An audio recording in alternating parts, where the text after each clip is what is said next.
Deus é quem nos desperta, mas as pessoas que pensam que despertaram lidam com o humanismo secular, pensamentos humanos e sábios. Por isso é que mudam algo que era errado em 1960 e agora eles acham que é certo.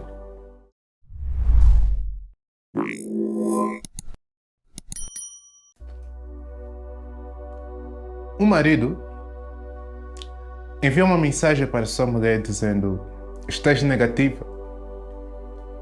E ela responde: você é um orgulhoso, narcisista, acabado, egoísta, uma doninha mesquita. E ele responde de volta: estou a falar do Covid-19. E ela diz: oh, querido, desculpa, peço mesmo desculpas. É assim que as pessoas ofendidas são. Elas tiram conclusões antes mesmo delas entenderem o contexto ou a situação. Elas são feridas e a sensibilidade dessas ofensas geram nelas atitudes negativas para desentender tudo o que é dito para elas. Diga para a pessoa que está ao seu lado: eu conheço essa pessoa, eu conheço essa pessoa, eu conheço essa pessoa, muito de vocês são essa pessoa. Mas isso é incrível. Tudo que eu sei é que eu amo o legado da energia positiva. Minha nossa, mas que bênção. Mais que bênção, mais que bênção. Acredita, eu amo isso. Eu amo isso. Eu sou alérgico a pessoas negativas. Sim, eu apenas tenho duas posições, não uma, duas posições. Ou estou a ir para cima, ou estou a crescer. Eu nunca condicionei a minha mente para pensar baixo. Eu estou a ir para cima, ou eu estou a ir para cima, ou estou a crescer. E esta é uma grande perspectiva que você deve ter da vida e como você deve encarar. Ou estás a ir para cima, ou estás a crescer, e muitos de vocês estão nesse caminho. E eu fico feliz em saber que Deus conectou você como vagão de trem, porque você está nesse caminho, você está em crescimento. Uma grande coisa sobre a vida é que ela é como uma peça de 75 centímetros chamada chaveta. Esta é a mesma que você usa para conectar vagões ou uma locomotiva ou um trator. E não é nada mais que uma dessas que pode ser comprada numa dessas lojas de hardware. Mas temos aqui uma chaveta. E é o que todos nós precisamos nessa vida. Chavetas. Nós precisamos de chavetas.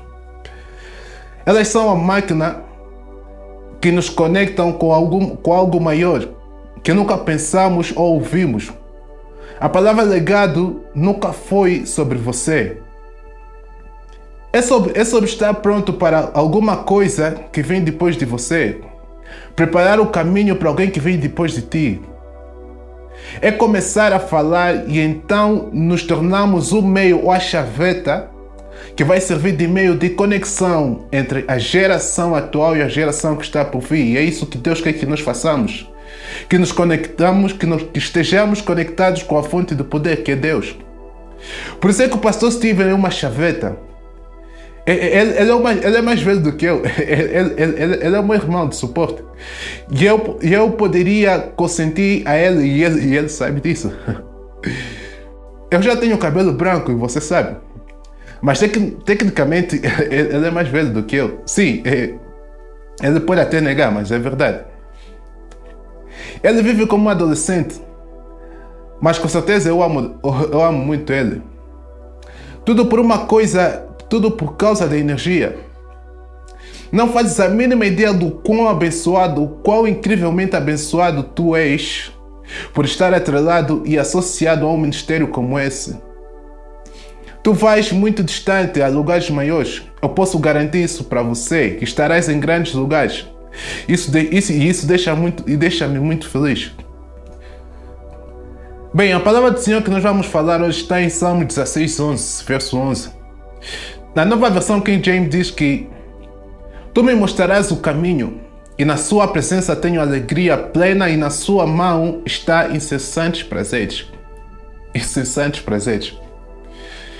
Hoje eu vou falar sobre o caminho da vida. O caminho da vida ou o caminho para a vida. Eu estou feliz porque não é uma dessas coisas de universalismo pluralista. Não importa qual o caminho você vai escolher para alcançar a Deus, você pode fazer isso através de várias religiões. Eles são chamados para o caminho para a vida, ou o caminho da vida, ou o caminho para a vida. E Deus é a fonte de toda a vida. E eles não são apenas 100 ou 1000 diferentes caminhos para encontrar a Deus. Mas só existe um caminho para nós chegarmos a Deus e Ele nos ajuda com isso. Ele pegou líderes para serem hábeis para descobrir que a liderança de Moisés sobre todos foi marcada por apenas uma direção. A liderança de Josué foi marcada por apenas uma direção. A liderança de Davi foi marcada e direcionada por uma só pessoa. E com o tempo, Deus terá pessoas para a sua vida como líder e elas serão pioneiros para você. Eu tenho que explicar que isso a partir da etimologia, o que significa a palavra líder. Atualmente é uma palavra indo-europeia que é uma junção de duas palavras.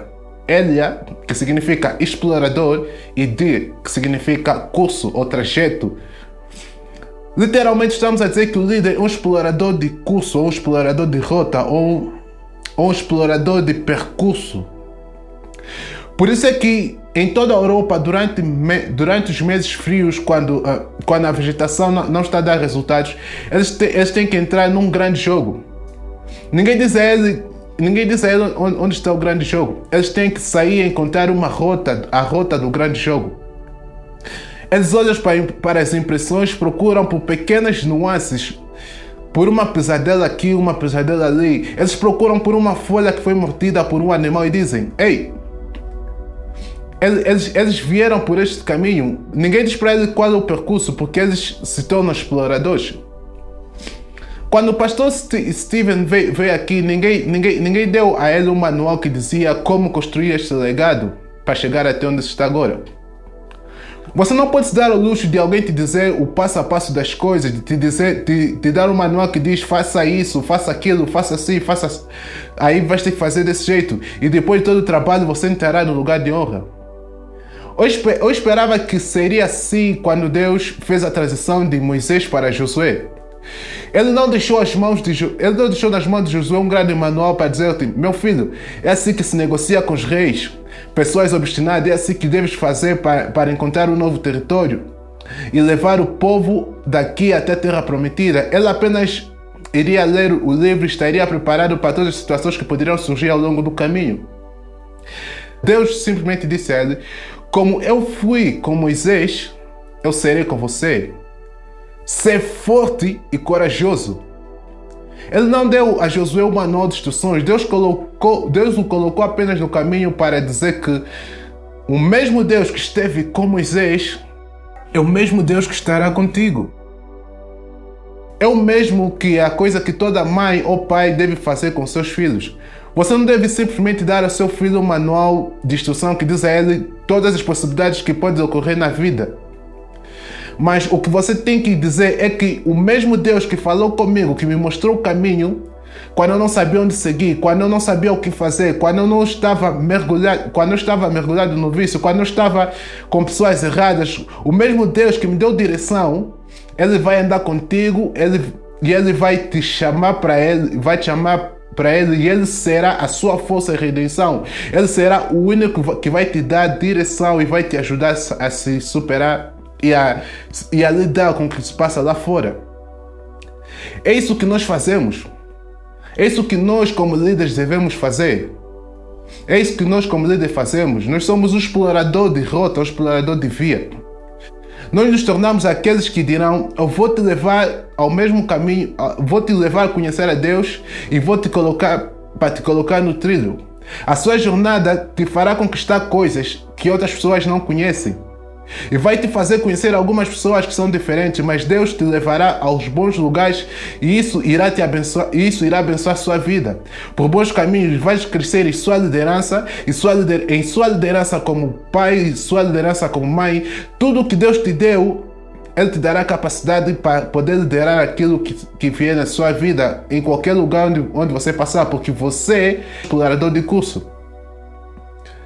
Porque na verdade você não realiza desesperado em saber como encontrar o caminho. Até estar distante do primeiro mediante um problema, e agora você tem que dizer como vamos fazer para negociar isso, ou quais são as nossas ferramentas, quais são os obstáculos que estamos a enfrentar agora para descobrirmos uma solução para isso, ou como negociar com poucos recursos, ou como renegociar com pouco dinheiro, como é que eu devo fazer para superar isso? E eu respondo dizendo: quanto menor forem os recursos, maior deve ser a sua criatividade. Em muitos casos, maior deve ser as suas conexões. Ninguém vai te fazer essas coisas, ninguém vai te dizer essas coisas para você resolver as coisas. Por isso é que eu gosto do pastor Steven. Ele tem um dom de liderança, ele tem distribuído novas responsabilidades, e isso não veio em um manual de instruções de passo a passo, onde ele poderia te dar um manual de 280 páginas. Depois de você ler, você vai saber o que deve fazer diante de cada coisa. Você simplesmente está fora disso. Você tem que encontrar um curso, você tem que encontrar uma coisa que te fará, te servirá de meio para você aprender como é que se faz. E isso não tem muito a ver com a jornada. Algumas pessoas perguntam para mim: qual deles revela ao outro? O homem é quem faz a jornada é quem faz o homem? A jornada é quem revela o verdadeiro homem. A jornada vai revelar o verdadeiro eu.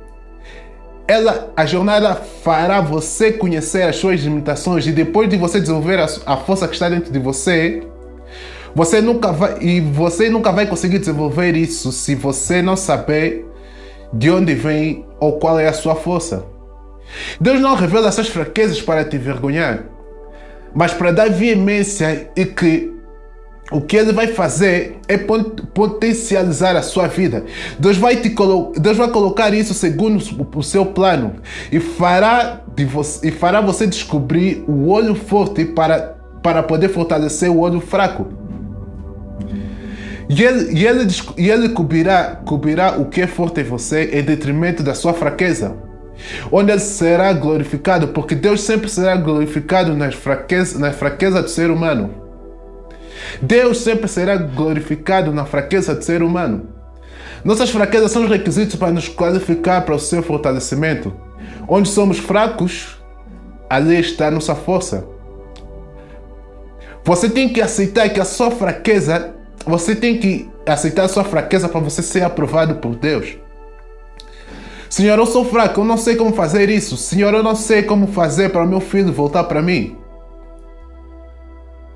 Jesus, esse não é o filho que você prometeu para mim. Essa não é a minha filha, que eu não consigo reconhecê-la. Isto volta para o lugar onde nós dizemos: Jesus, revela a nossa fraqueza para que possamos crescer. Deus mostrará alguma coisa. Ele plantou algumas coisas ao longo da jornada, capazes de nos fazer crescer. Ele tem ali todas as coisas, e eu quero que você pense nessas coisas como um mapa para o tesouro. Eu costumava fazer essas coisas, você sabe, onde você pega várias linhas e conecta vários pontos de um caminho para encontrar uma solução possível, como se fosse um labirinto com linhas. E se ires por ali é o fim da linha, e você tem que voltar para a solução, você tem que voltar para achar uma solução. Como voltar para o centro da solução? Muitas das vezes, a vida com Deus é assim. Você vai ter que voltar para o ponto inicial para encontrar a solução. E você vai tentando outros caminhos e até você achares uma solução.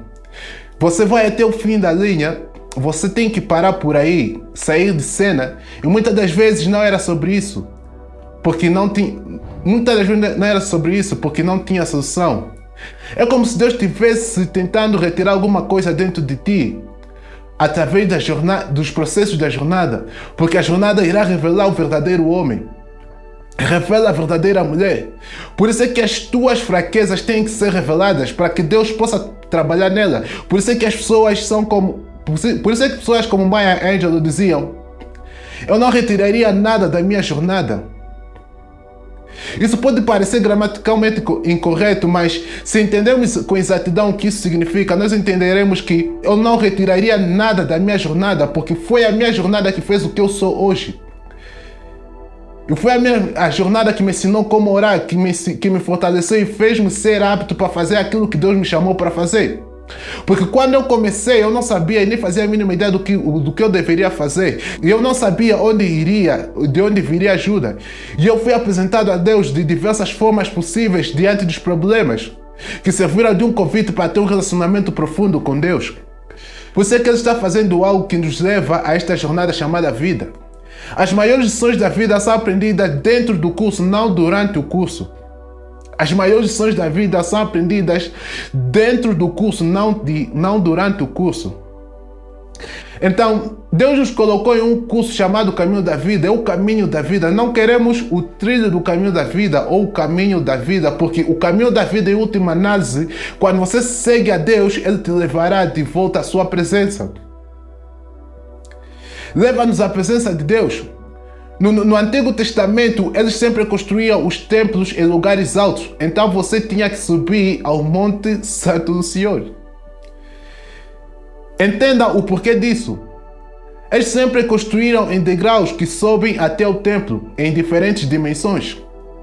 Nosso código de construção agora nos farão bem. Porque nos dá uma noção exata da dimensão de cada degrau, em 7 polegadas, 8 polegadas, 9 polegadas, ou o que quer que seja. Mas isso tem que ser feito com consistência. Você sabe, para que o seu tipo ou o seu sentido estático entre em ação. Por isso é que você não precisa de olhar em cada degrau quando você sobe as escadas. Lembre-se que os passos de um bom homem são dirigidos pelo Senhor, Salmos 37 e 23. Mas eles se deleitam em seu caminho passo a passo a passo. Os passos de um bom homem são conduzidos ou ordenados pelo Senhor. Os passos de um bom homem são ordenados pelo Senhor. Eles são ordenados pelo Senhor.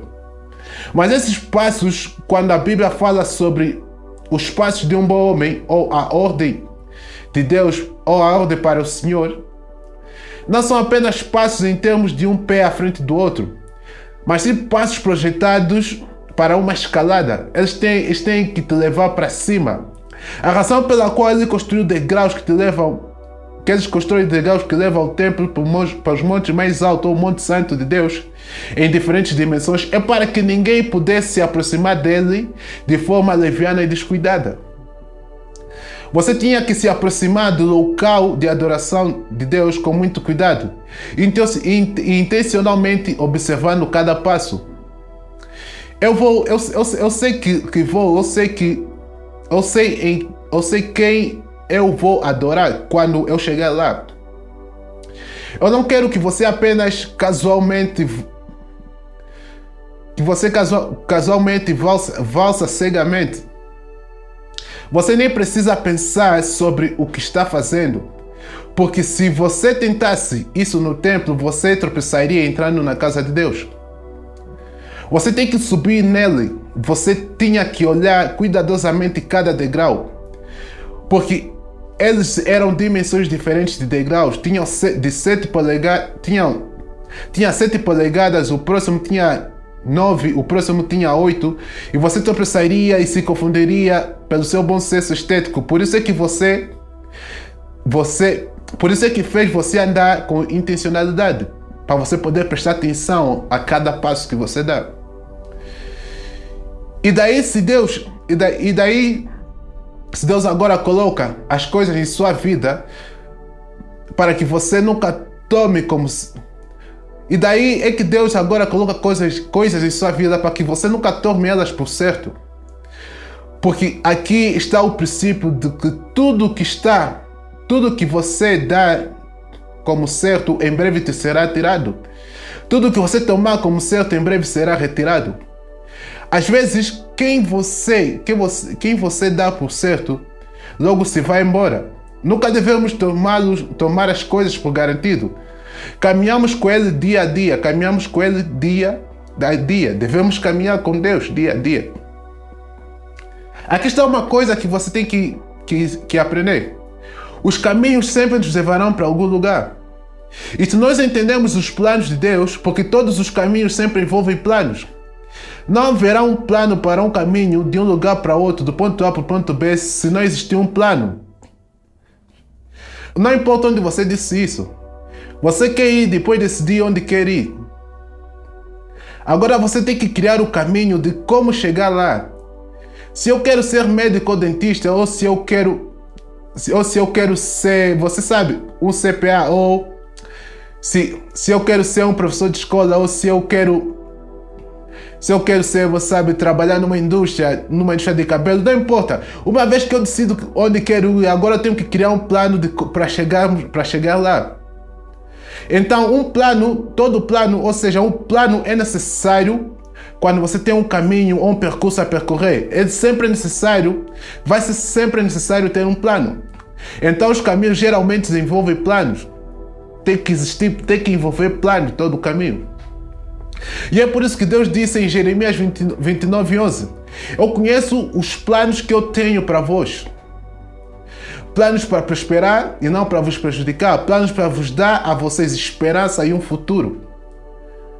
E sabemos disso por Efésios 3:20, que Ele é poderoso para fazer infinitamente mais acima de tudo aquilo que nós pedimos ou pensamos. Portanto, o plano de Deus sempre será maior que os nossos planos. Ele sempre interromperá o seu plano. As coisas raramente acontecerão de acordo com aquilo que foi planejado. Eu estou aqui apenas para te dizer que quanto mais acontecer ao longo da jornada, mais você tropeçará nele, assim por dizer. Porque Deus plantou algo na jornada que você não faz a mínima ideia de como é que Ele colocou de como Ele colocou lá. Se alguém me perguntasse se já pensei o que Deus faria em minha vida, eu nunca iria pensar sobre isso. Eu nunca teria pensado nisso. Minha mentalidade teria sido muito pequena. E isso me surpreendeu. Porque os lugares onde eu passei me deixou completamente perplexo. E eu aposto que se alguém perguntasse ao pastor Steve se alguma vez, quando adolescente, pensou que estaria em um lugar de influência, num lugar de liderança, onde ele se encontra agora, e as coisas que Deus entregou nas mãos dele e para a sua liderança, você não teria ideia, não faz a mínima ideia. É simplesmente incrível o que Deus tem feito para nós. Eu acho que Deus retém algumas coisas, algumas informações, porque nos sobrecarregaria se Ele nos desse muito cedo. Ele quer que confiemos nele. Deus quer que confiemos nele. A ordem é para confiarmos nele, confiar no Senhor. Provérbios capítulo 3, versículo 5, 6. Confia no Senhor de todo o teu coração e não te estribes no teu próprio entendimento. Reconheça os seus caminhos e Ele conduzirá e te mostrará o caminho. Ele lhe mostrará o caminho. Isso significa que há muitos caminhos. E se não tivermos sensibilidade de reconhecer a orientação de Deus, iremos tropeçar nos caminhos que irão aparecer ao longo do caminho. Às vezes, é só um impulso. E Deus coloca algo em seu espírito dizendo: eu acho que esta é a minha oportunidade divina. E você tem que ser capaz de reconhecer isso. Que este é o caminho de Deus para você. O caminho às vezes se desdobra de um jeito que você nunca conheceria por si só. Você nunca planejaria, e isso às vezes se torna claro quando Deus te faz cair para o avanço do Evangelho. Paulo diz que as coisas que acontecem comigo, isto no livro de Filipenses, ele diz que as coisas que acontecem comigo aconteceram para o avanço do Evangelho. A palavra avanço significa tornar o caminho mais longo para outra pessoa. Significa que Deus vai te levar para um lugar onde você jamais chegaria por conta própria. E assim que você confia nele, ele tem um plano, Deus tem um plano para a sua vida. E eu só quero te ajudar a perceber que antes de você ter um problema, Deus já tinha um plano. Antes de você ter um problema, Deus já tinha um plano. Deus já tinha um plano. Deus já tinha um plano. Acredita nisso? Deus sabia que o homem estaria sozinho no jardim. Então Deus deu a ele alguém para importuná-lo. Ele disse: eu vou te dar alguém com uma opinião diferente da sua. Alguém que tem diferentes pontos de vista do seu. Alguém que quando você ver isso, ele verá aquilo. Alguém que vai te desafiar e rebater a sua alma no momento. E às vezes você não sabe se você quer continuar a amar essa pessoa. No momento você quer ir, no outro momento você decide voltar. Você quer voltar. Mas ele disse que eu vou colocar-te num enigma, onde você vai sempre se perguntar: Deus, você tem certeza?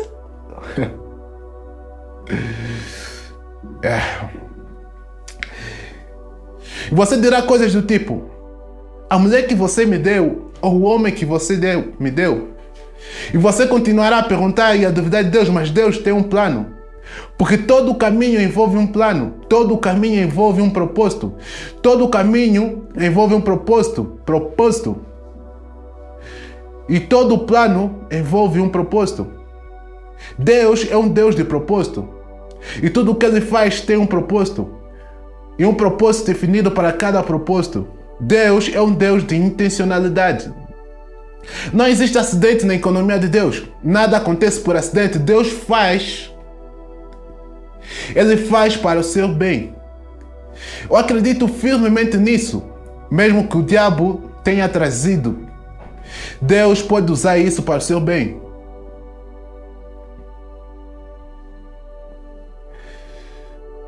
Tudo que eu vim para aprender agora, eu digo tudo.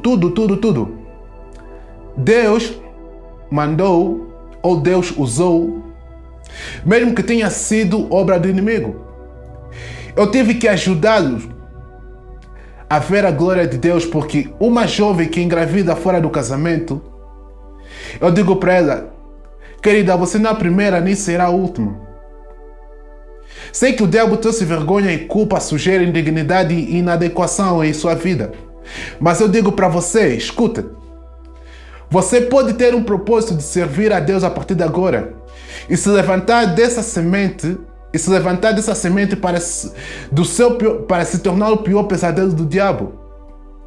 Algo que foi predestinado para o mal, você irá predestinar para a glória e transcendência de Deus que virá sobre você. Porque Deus vai transformar isso para o seu bem. Deus tem um propósito com isso. Ele usará isso para a glória dele. Deus usará isso para a glória dele, para o seu bem. Para a glória dele, para o seu bem. É para a glória de Deus, para o seu bem. Ele vai trabalhar para o seu bem e para a glória dele. Deus vai tirar a glória de sua vida.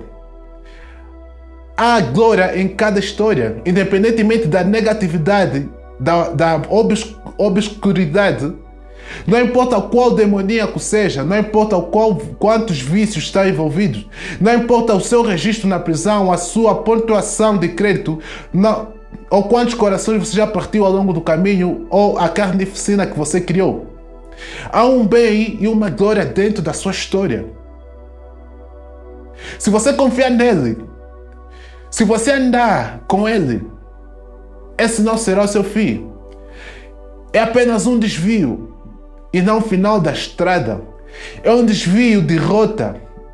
E se você andar com Deus, você vai se surpreender. Ele te levantará ou ele te levará diante de grandes pessoas. Ele te dará uma voz de influência. Eu estou lhe dizendo que o favor de Deus abrirá portas. Mas a sua influência mudará gerações. Deus começa a mudar algumas coisas para o seu bem e para a glória dele. Desse jeito, o caminho da vida leva você a novos propósitos. Revela os planos, os incríveis planos de Deus para a sua vida. Mas cada caminho e sua maneira comum é predestinado para levar você para algum lugar. Quando você realmente toma o caminho, você pode parecer que está num caminho tortuoso, mas muitas das vezes esse caminho são os atalhos que te ajudam a evitar certas coisas. Mas há perigos que espreitam cada atalho. Muitas das vezes atalhos mais curtos tendem a tornar a jornada mais longa. E outras das vezes são como aquelas trilhas ou aqueles buracos de coelhinhos chamados de caminhos subterrâneos, que nos ensinam que as maiores lições da vida são as coisas que as maiores lições da vida são as coisas que mais agregam valor a você. E você nunca se esquecerá dessas coisas que aprendeu enquanto esteve debaixo a passar por dificuldade ao longo do caminho. Eu descobri que quando eu conheci a minha esposa, eu estava bem ocupado fazendo a obra de Deus na minha antiga escola pública. Eu tinha 16 anos. Eu tinha uma organização, mas na minha escola, eu tinha uma organização na minha escola que era o meu caminho, que era de servir a Deus em uma escola secular, e a minha tarefa era de ser um missionário para ser luz para Jesus Cristo em um campo de 2.000 alunos que tinham a mentalidade secular. Houve pais que vieram e me desafiaram porque eu tinha uma organização cristã em uma escola pública. E eu falei para eles, desculpem, enquanto o diabo estiver aqui, enquanto tivermos brigas e palavrões e gente engravidando fora do casamento e gente se matando, enquanto existirem obras do diabo aqui, eu disse que Deus terá todo o direito de estar aqui. Eu me recusei a sair. E então Deus disse: porque você foi fiel nesta organização, eu vou te nomear para presidente do corpo estudantil. E ele assim o fez. Eu me tornei presidente do corpo estudantil de 2.000 alunos. E eu trouxe todos eles em uma assembleia. E eu nunca, em momento nenhum, citei as escrituras. Eu peguei os princípios das escrituras e disfarcei e preguei para para os 2.000 alunos, e muitos dos meus colegas de escola e os meus professores hoje em dia são membros da minha igreja local. Porque isso fazia parte da minha jornada. Foi incrível e simplesmente incrível o que Deus plantou em sua jornada. É para te levar em algum lugar. Não é só planos, não é só propósito. É também sobre lugar. Um caminho te levará para algum lugar. O caminho te levará para algum lugar. Quando Deus te dá um caminho para o sucesso, Ele está te levando para um lugar. Ele está te levando para algum lugar, para o caminho para a vida. Para começar a viver. Não para viver de aparências, não para viver com filtros e mentiras no TikTok, no Instagram ou em Clubhouse. Perdão. Não estou a falar de imagens camufladas como você quer que as pessoas percebam o seu mundinho perfeito. Eu estou a falar do mundo real, onde você não tem que se esconder, onde você não tem que esconder segredos, mas você diz: Deus, obrigado por me aceitar e por me amar do jeito que eu sou. Esta é a diferença quando você vive a sua própria realidade. Porque eu estou em um caminho que Ele pisou, que Ele trilhou, que Ele colocou. E Ele me trouxe para algum lugar. E Ele te apresenta para pessoas. Um caminho sempre é sobre pessoas. É sobre planos, é sobre propósito, é sobre um lugar e é sobre pessoas. Deus tem um plano para o legado da igreja. Deus tem um propósito para o legado da igreja. O legado da igreja é um lugar. O legado da igreja é um povo. Já está na hora. Aqui é o lugar e você é o povo. Você é o povo. acredita, você é o povo. Todo o caminho, quando você vê um caminho, significa que alguém passou por ali antes de você. E se você é aquele que é chamado para brilhar, o caminho é sobre pessoas que vão te seguir. Esta coisa será sempre sobre pessoas, é sobre pessoas. Pessoas podem ser a sua maior bênção, como também pode ser a sua maior maldição. E é por isso que nessa jornada você tem que levar o famoso discernimento. Tenha isso em sua vida, porque você precisa de um demônio para destruir a sua própria vida. Apenas um, apenas um. E por isso que você precisa olhar para cada pessoa que entra no seu ciclo e perguntar a si mesmo: esse é um Pedro ou será que é um Judas? Pedro teve um dia mau, mas Judas teve um coração mau. E se você tem um Pedro, você restaura ele. E quando Pedro se arrepende. Mas se você tem um Judas, você tem que liberar ele da sua vida.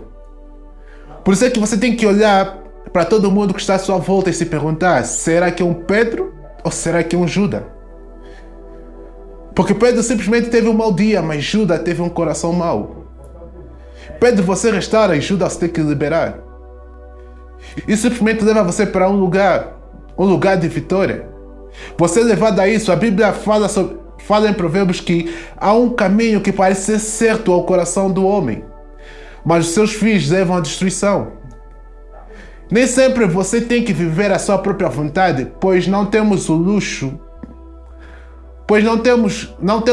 de apenas criar a nossa própria verdade. Existe apenas uma verdade. A verdade não é subjetiva. Devo lembrar que nem tudo que é legal, é certo. Só porque o governo aprova não significa que é justo aos olhos de Deus, ética e moralmente. Apenas Deus, quando você caminha com Ele, terás paz nessa jornada. Ou amo o fato de que o caminho de Deus sempre nos levará à presença dEle. E nessa presença você terá pleno contentamento. Ouça, a alegria do Senhor é a nossa força. Neemias 8:10. A alegria do Senhor é a nossa força. O caminho que te leva a isso te levará a um pleno contentamento. A felicidade sempre depende de como acontece. A alegria é constante apesar dos acontecimentos. Você pode estar atrasado em suas dívidas e ainda ter alegria no Senhor. Você pode ter maus relacionamentos e ainda confiar no Senhor.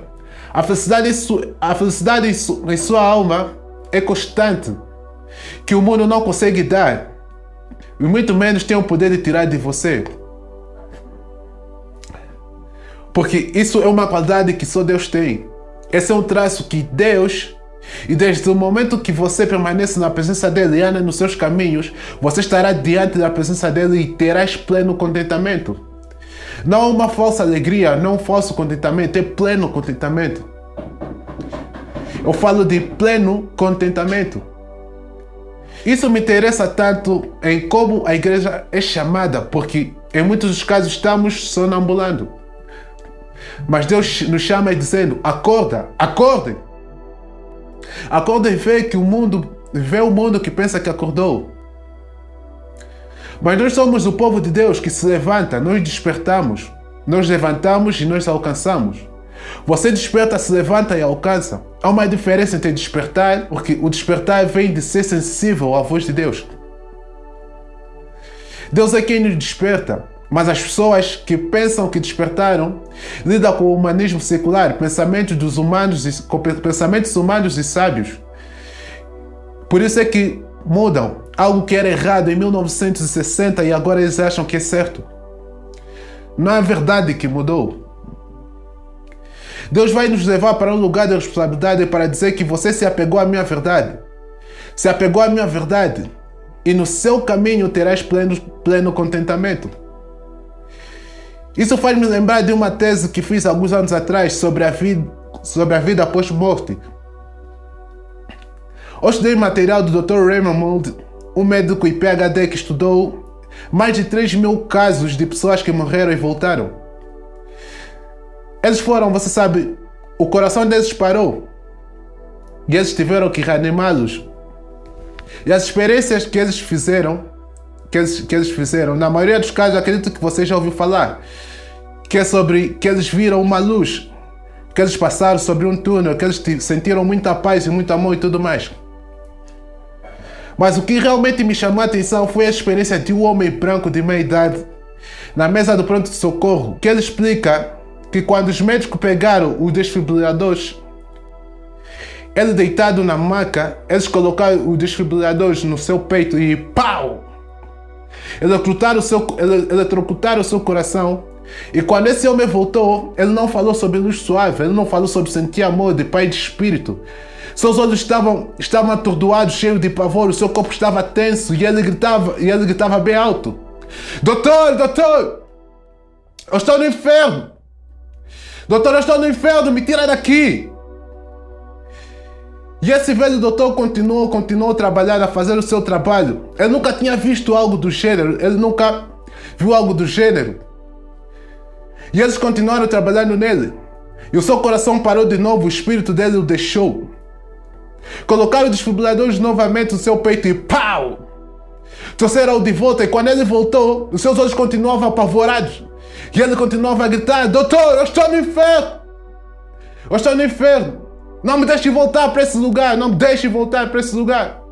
E o horror que havia em sua voz, a tensão que havia em seu corpo, era tão eletrizante que abalou o médico como um presbiteriano e exclamou: Doutor, faça o que fizeres, não me deixe voltar para aquele lugar.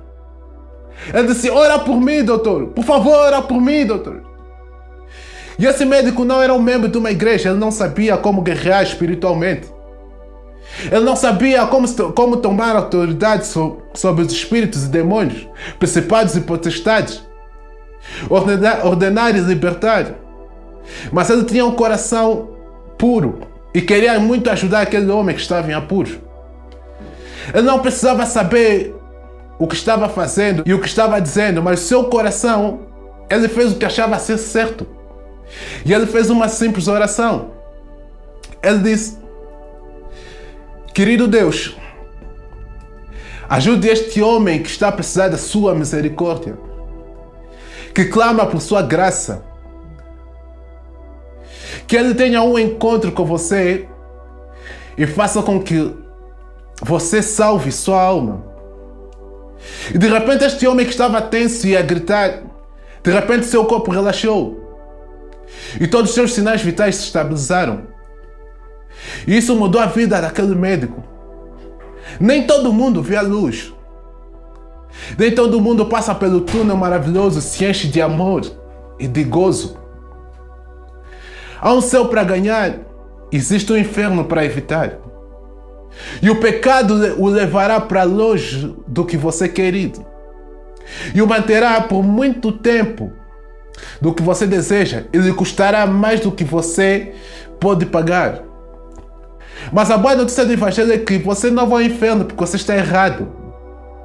Você vai ao inferno pelo pecado de rejeitar Jesus e falhar em se acertar com Ele enquanto você tem chance. E Ele quer nos colocar de volta no seu caminho. Você é levado a Ele. Você está nesse momento a ser chamado por Ele. E digo-vos mais: nós somos chamados para fazer parte desse caminho. Ele chamou-nos das trevas para a sua maravilhosa luz. Pedro recebeu um chamado e seguiu a Jesus. Paulo recebeu um chamado ao caminho de Betesda e seguiu a Jesus. E se você ainda não está nessa estrada, o caminho que conduz à vida, é porque você ainda não atendeu a essa chamada.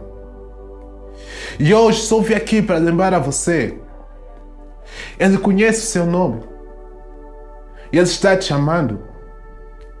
Ele está te chamando. Ele está a te chamar hoje mesmo. Baixe sua cabeça, por favor.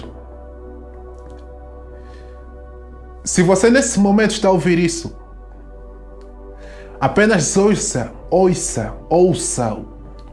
Espírito. Ouça isso espiritualmente. Porque Ele está a te chamar. Ele está a clamar pelo seu nome. Ele sabe o seu nome. Vocês podem cantar um pouquinho mais disso. Ele conhece o seu nome. Deus conhece o seu nome. E Ele está a te chamar agora mesmo, nesse momento. Aceita Ele. Confessa seus pecados e venha para a sua presença. Amém.